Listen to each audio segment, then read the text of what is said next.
This is FreshEd, a weekly podcast that makes complex ideas in educational research easily understood. I'm your host, Will Brem. Today we explore the financialization of early childhood education and what it means for the welfare state. My guest is Ben Spies-Butcher. And so there was a perceived inequality that particularly in newer suburbs, which are often working class suburbs, you couldn't access one of the centres that was publicly funded. And so a series of private alternatives sort of spring up because people need to have their kids somewhere where they're at work, right? So there is this kind of shadow private market. And in response to that, rather than expanding the public system, they shift the funding model to fund parents rather than to fund centres. And that's the model that then evolves into the one that ABC Learning financially engineers. Ben Spies-Butcher is an associate professor in the School of Communication, Society and Culture at Macquarie University. His latest book is entitled Politics, Inequality and the Australian Welfare State After Liberalisation. Ben Spies-Butcher, welcome to FreshEd. Thanks very much for having me, Will. So ABC Learning was this early childhood education services provider, and it was actually one of the biggest in the world at some point. When did this company first start, and how many preschools did it actually end up opening around Australia, but also the world? So it lists on the stock exchange, which is a fairly novel thing for, at least in Australia, for a childcare centre to do. So it lists in 2001 after there's been an expansion of public subsidies to childcare, and it only has about 30 odd centres then. And when it collapses, if we cut to the end of the story, in 2008, it has over 1,000 centres in Australia and over 1,000 centres overseas, primarily in the United States and the United Kingdom. And at that point, it is the largest listed childcare provider in the world. Wow, that's enormous. And so was it kind of part of the 2008 financial crisis? Was it all wrapped up in that moment?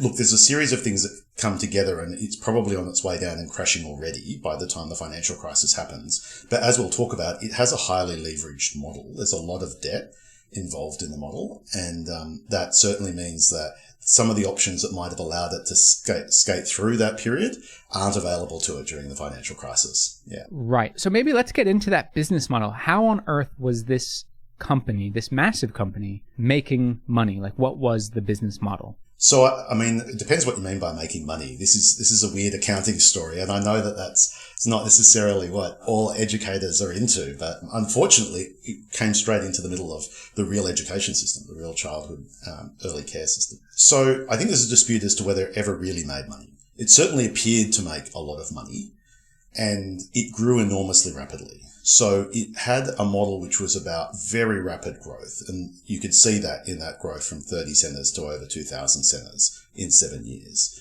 And that is really based on a model of being able to expand an asset base, and to use that asset base to borrow against and buy new centres and expand. All of that envisages very high returns on capital, and it certainly recorded those for a while. At the end, when they go through the books and it's collapsed, there's question marks as to whether that was real or whether that was financial engineering. But it certainly is sustaining very rapid growth for a long period of time. So the idea here is that the company was able to borrow money from private banks. So it's both borrowing money and it's capitalizing through the stock market as well. Like, there's people who are investors. So it's doing both of those things. And it's two companies. And actually by the end, it's three companies, which are related entities, one of which owns the centres and the other provides the services. And that model is partly what allows it to expand as rapidly as it does. Can you take me through that? So they have one company that owns the actual physical center, and then another company that is, the services here is the early childhood education, the actual teachers teaching in these schools. And so the second company is then contracted to work inside these physical locations. Yeah, and so they're dependent entities in the sense that they have this contractual arrangement that requires each other for them to really exist and for the business model to work as a whole. And developing childcare centres, I mean, one of the things all around the world there's been this massive expansion in early education and care, and that's capital intensive. The requirements for childcare centres are not like normal buildings, and so there's a big upfront capital cost. And that is a constraint on the expansion of supply to meet this growing demand. So this business model is partly trying to respond to that And it's also, and I'll say arguably trying to create a monopoly position in the market. So it's similar to some other startup firms that people are probably, the model of Uber, for example, to some extent Netflix, a range of other companies which capitalize very rapidly. So they have enormous investment before they have revenues almost to justify that enormous investment. But then they kind of have a market setting role at the end of it. So we have those two entities. The kind of really novel thing here, and the thing that kind of brings them undone and sees a series of accounting firms having arguments with each other by 2008, is it's pretty easy to understand that the company that owns the centres has a real asset, and it has a stream of income that's promised to it from the ABC Learning, the bit that actually provides the services. But ABC Learning that also has this other set of assets, intangible assets, which allow the business model to develop and allows it to expand. So 70% of its assets across almost this entire period, what's called intangible assets. So that means they're not buildings, they're not inventories, they're nothing physical. What are they? So usually intangible assets are things like brand names, like the formula for Coca-Cola is an intangible asset. And increasingly across the whole economy, if you look at the stock market, most of the stock market is now, the real assets are intangible assets. Yeah, there's been a big shift over time. But in ABC Learning's case, the real asset, the intangible asset that they have is the licenses to provide childcare. And these are not normally understood as assets. They are issued by the government, but they don't really cost much money. They're really about enforcing standards. So you have to comply with regulation in order to get one and to keep one. And they're not normally understood as an asset because you can't trade them, right? If you've got a childcare license, you can't just go and sell it to somebody else. It's almost more like a registration. But what ABC Learning did internally was that they said that this license entitled them to streams of public subsidies through rebates, and that they should understand it therefore as an asset that gave them access to these streams of income. And that was a decision they made internally with their accountants and auditors that place it on the books. So let me get this straight. So ABC Learning is basically saying future revenue from government subsidies, and the government is providing these subsidies to centers to encourage people to enroll their children in early childhood education. So in a way, it's a subsidy to increase access to early childhood education. And ABC Learning is saying that future revenue is now is an asset that then could be used for trading for future revenue or for capital, for borrowing against. For borrowing against, yeah, because obviously you need to have assets in order to be able to have people invest in you, yeah. And so this facilitates the model of rapid expansion by them being able to say, actually, we've got lots of, we've got a high level of real assets to back our capital valuations. And so were they then borrowing money against this collateral, more or less, of future revenue, borrowing money to then build buildings? So they're both buying and building. Yeah. So they're building new centres or buying buildings and converting them. They're also buying out other childcare providers. And so they're expanding in the market through that as well.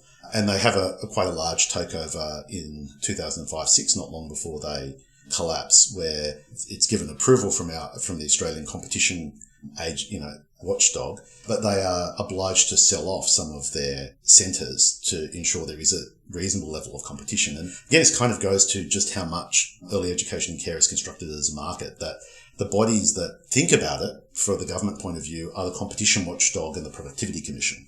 Right, these are the people with expertise. No, not the Department of Education. No, although, and I'll do a shout out to Sue Newbury and Deb Brennan, who did a lot of the research that I'm also drawing on in this case. And Deb Brennan is now a commissioner for the Productivity Commission.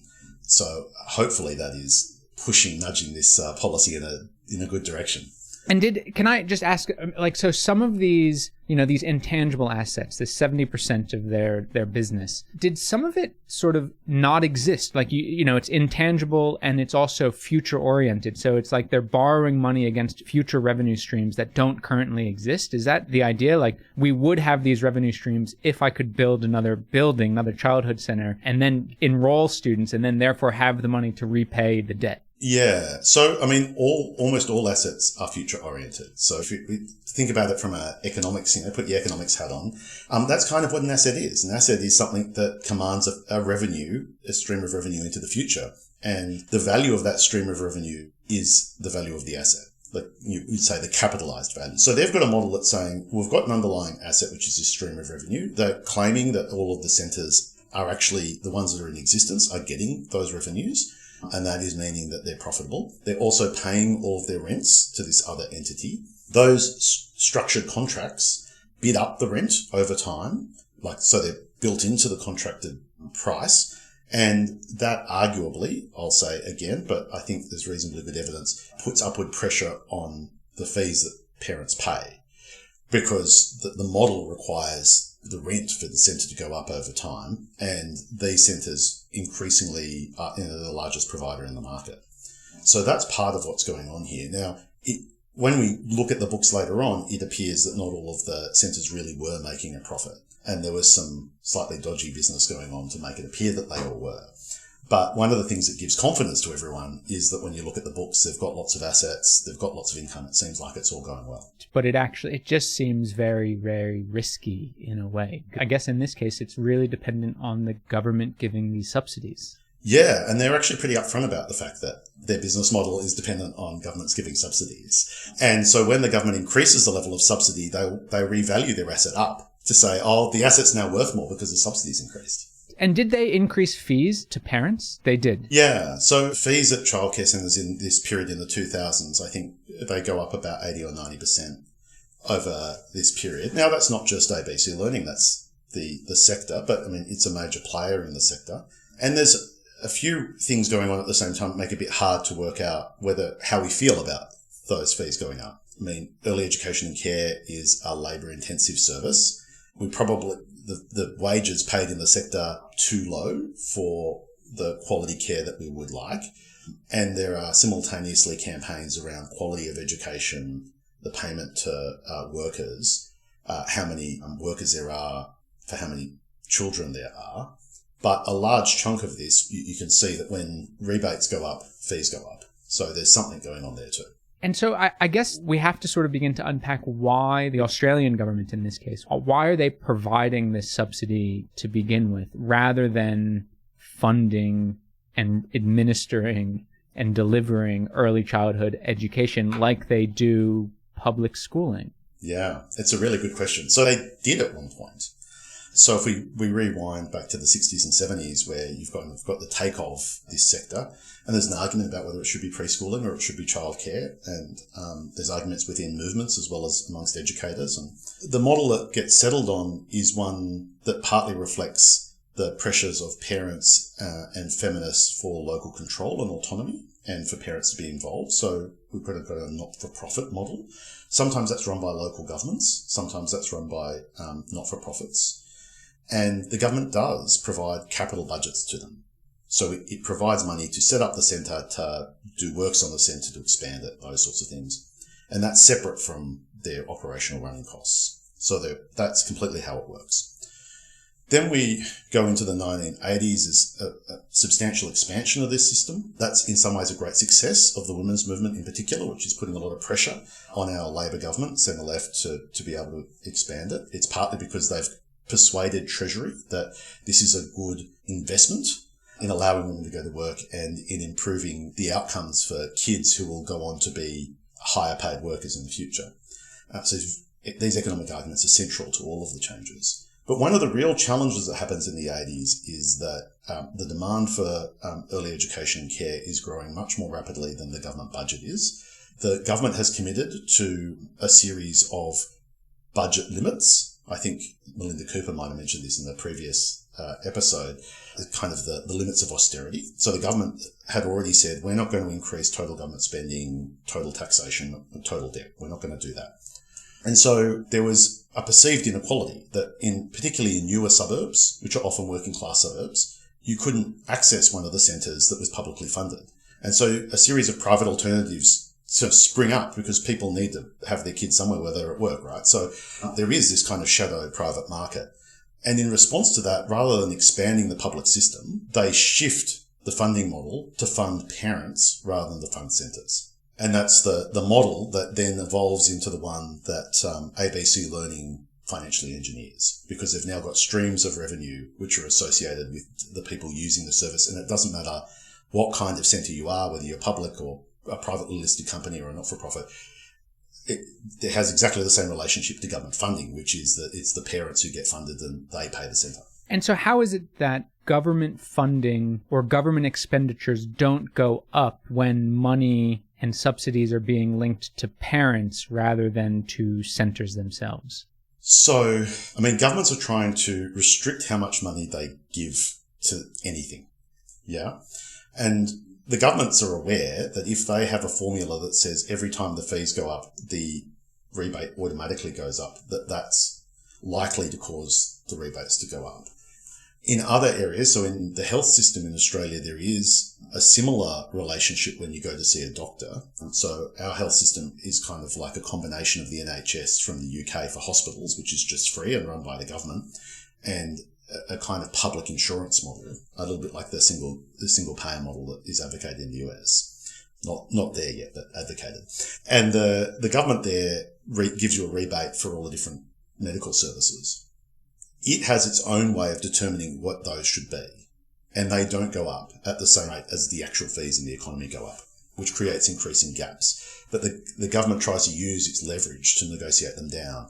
And that started to happen in childcare now too. You can see a shift in the last couple of years, post ABC Learning, to the government trying to get some control over pricing through its kind of monopoly, or monopsony we would call it in economics, the major purchaser of something, to try and use that power. But they're not doing that for most of this period.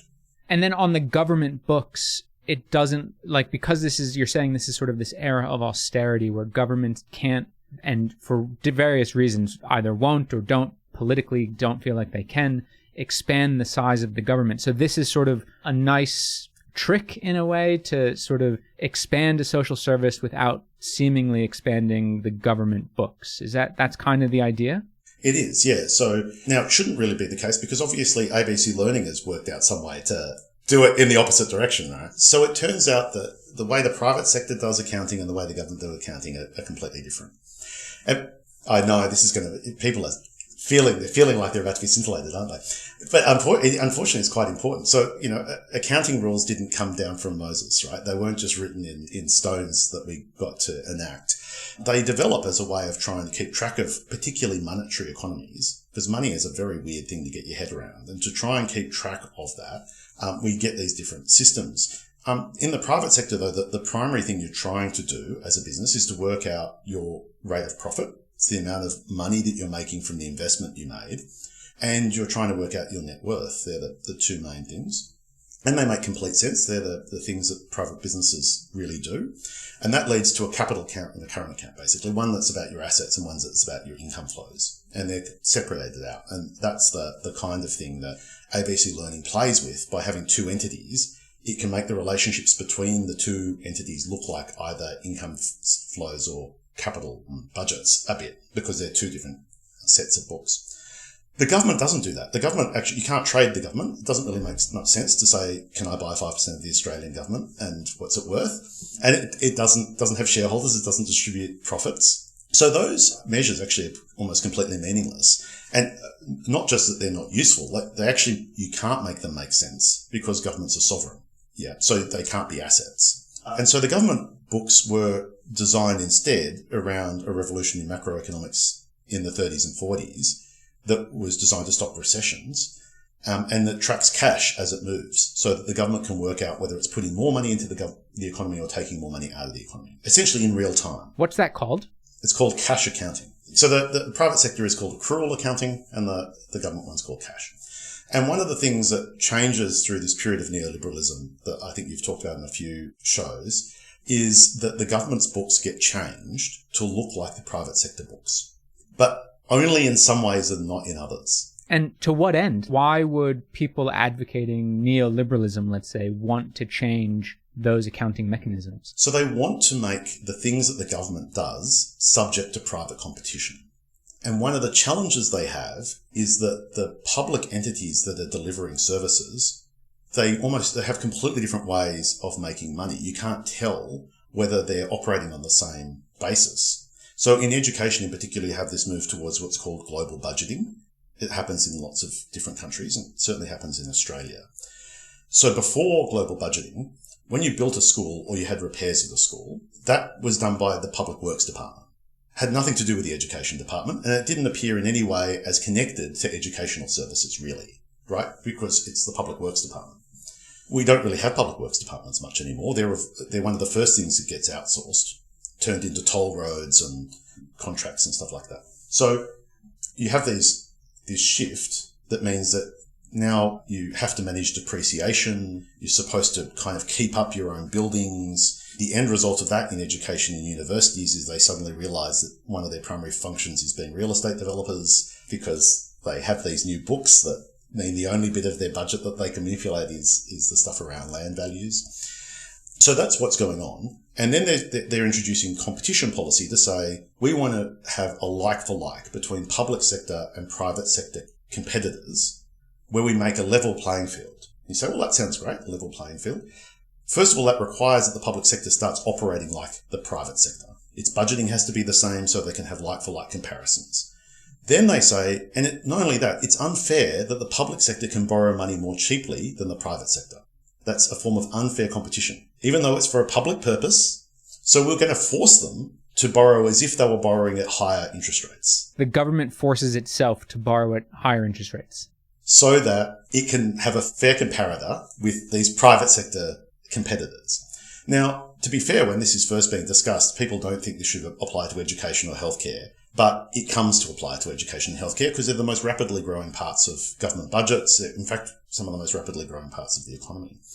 And in that context, if the government when it spends money, its upfront capital account doesn't get created till much later. The first thing that happens in all of this budgeting is the depreciation, all the running down of the costs and the interest payments, all the bits that cost money to the government become visible first. The things where the government actually has advantages artificially suppressed. And so it becomes much cheaper for the government to be able to say, well, we'll give everyone a subsidy directly than it is to say, we're going to have to spend all of this money up front, which counts as all being spent up front to massively expand childcare. Yeah. And it's the same logic as toll roads, essentially, right? Like the toll road, you think about how a toll road is constructed. Really, there's just a new tax that's placed on using the road that funds the construction. The private company that builds it borrows almost all of the money to build it, but that money doesn't count as public debt because it's the private company that's borrowing it, not the government. And the government doesn't like public debt. But the government has effectively said, we're going to create this new tax to pay you back. And if the government had just kept that money, it could have done exactly the same thing. And so they just create a new fee, basically, that then pays the borrower or the lender back over time. Essentially what's happening. That is what's happening. And that encourages a series of private sector suppliers to borrow lots of money to invest in these services on the promise of this actually very secure forms of streams of income, because they're basically underwritten by the government, right? So they're very secure forms of income. Yeah, right. The risk goes way down, I guess, to some extent. But then you can also see why the pressure to increase the fees goes up. Yeah. And you're in childcare, you're in a different world from the tolls, where usually they're at least mapped out for 30 years in advance. This is a market where they're subject to these inflationary pressures. So you kind of almost have the worst of both worlds. But for the government, in the first year it does it, it looks a lot cheaper than spending all that money on those, but it locks in, that effect. You've seen exactly the same thing in housing. So the government stops building public housing and it starts spending money on rent assistance, on subsidies for private renters to be able to pay their landlords. And we now spend heaps and heaps and heaps of money on these subsidies to private renters. And there's a whole bunch of private landlords who have made an awful lot of money out of the capital gains in the housing market as a result. Yeah, exactly. And so, has anyone ever done an analysis to sort of look at what the possible total cost of actually just building new childcare centers by the government and sort of say, would it have been cheaper to go that route than the route that we took? Look, I'm not sure, but what we do have is we have this little case study from when ABC learning collapses. So there are essentially two arguments for why you should do it this way. So one is that governments are slow and inefficient. They're not very good at innovating. And so what we should do is the government should pay for the outcomes they want and let markets innovate to provide them in the best way. So we know from that argument that what ABC Learning did was it innovated, but it innovated a financial model. It didn't innovate a care and education model. That's what it was innovating. Certainly innovated, though. The other is that it shifts risk from the government onto the private sector, which is, at this point before the global financial crisis, everyone believes is better at managing risk. Since then, we've come to a slightly different view, but everyone thinks is better at managing risk. But when ABC Learning goes bust, obviously the government doesn't let a quarter of the childcare centres shut down overnight, which is what, So it spends $100 million keeping it going while it refuses to nationalise it. It finds a not-for-profit, which it actually creates from scratch to take it over. But in the meantime, it has to just keep it running and pays for it to keep running. Right. And they underwrite the whole thing. So I think where do these costs go? There's no evidence that the private sector actually just builds childcare centres more cheaply than the public sector does. And the quality of service, is it better than public provision? No. So we've actually, of the evidence that we do have, both in terms of, looking against standards, but also in terms of parents' own estimates of what's going on, in both of them, the council-run segment of the market is the best performing in terms of those outcomes and in terms of confidence. So I think, you've got pretty good evidence that the publicly provided model is working really well. This is really about how budgets and financing work. And almost all of that is really kind of financial engineering. It's how do you make things show up on a budget or not show up on a budget in order to manage political pressures on the government. And it seems like it completely reworks how we think about what a welfare state is. Because, Australia still is seen as a welfare state, but something like this example of early childhood, and care is privatized in many ways, but it also has, in many ways, increased access to what we would think of as being a public good. It has. I mean, it's very contradictory, and it is hard to get your head around. So, access to services absolutely increases. The number of kids who are going to early education increases dramatically. That market is only really made possible by the government money that's going into it. If it wasn't for those government subsidies, this market wouldn't have expanded. So this is a government-constructed market. It's a government-funded market. It has increased access, but it's done so in a much less even way. You have more centres in places where people are wealthier, generally more choice where people are wealthier. You have these private providers. You have very uneven service provision. Yeah, so it's a contradictory model. What do you think it means for the welfare state sort of going forward? I know this was in 2008 and things have changed, but what does this mean for, austerity, accounting measures, and the public sort of welfare state? Like, it just seems like, what do we do here? So I think one of the things that I argue is that we almost need to think about these spaces in new ways. And it's not just early education and care. Almost exactly the same issues are in aged care, very similar issues in disability care, some of the same dynamics in universities, some of the same dynamics between the public and private education systems. So the distinctions we make between markets and states, between the economy and, social provision, those are breaking down. And that is partly because what we call a welfare state and social provision is such an enormous part of the economy and is growing more rapidly. And when we talk about AI and manufacturing and automation as if that's the main thing going on, it's where most of the profits are made and where the largest companies in the stock market are located. But it is not where most people are being employed, and it's not where most of us receive the things that are most essential to us being able to live. The bits of the economy that are employing more people are all in the welfare state, health care, disability care, particularly in Australia, but in most countries in the developed world. And if all of those were just publicly provided like they were 40 or 50 years ago, the government would have increased by 50% in size. So you have this process of austerity that Melinda Cooper talks about, pressing up against a real restructuring of the economy.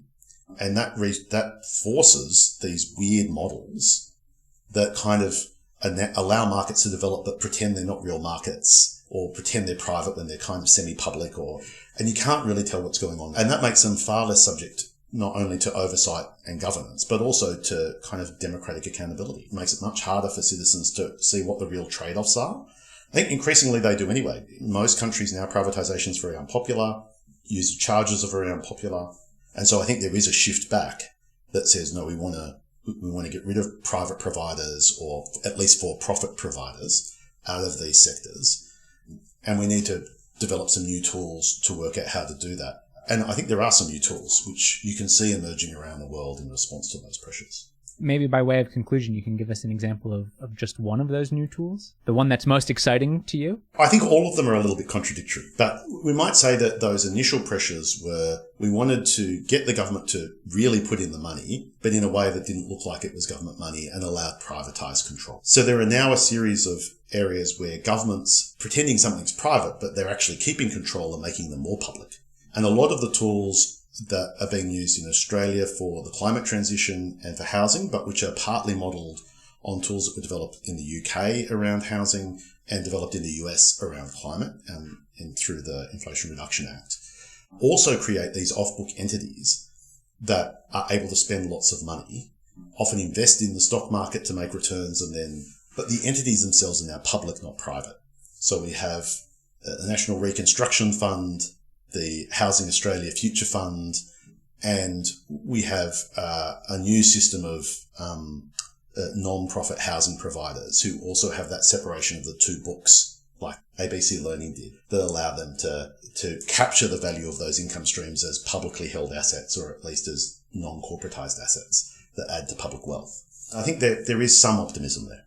Well, Ben Spies-Butcher, thank you so much for joining FreshEd. It's a fascinating area that I feel like is changing rapidly. It feels like we're in this transition. And so you might have to come back on to explain some new financial engineering as it emerges in the future. That would be wonderful. Thanks very much for having me. Ben Spies-Butcher is an associate professor at Macquarie University. His latest book is entitled Politics, Inequality, and the Australian Welfare State After Liberalisation. Please note that opinions expressed on FreshEd are solely those of the host or the guest interviewed, not FreshEd, which takes no institutional position. If you've liked what you've heard today, please rate us wherever you listen to podcasts. Reviews really do help. FreshEd's team includes Fatih Akhtas, Obafemi Ngunle, Phyllis Che Mensa, and Jose Neto. Original music for FreshEd was created by Digital Primate. FreshEd is an independently run podcast without advertisements and is made possible by the support of the University of Canberra, NORAG, the Shakdev Family Fund, and listeners like you. Please consider donating to FreshEd by visiting freshedpodcast.com/support. Thanks for listening. I'm Will Brim, and I'll be back next week.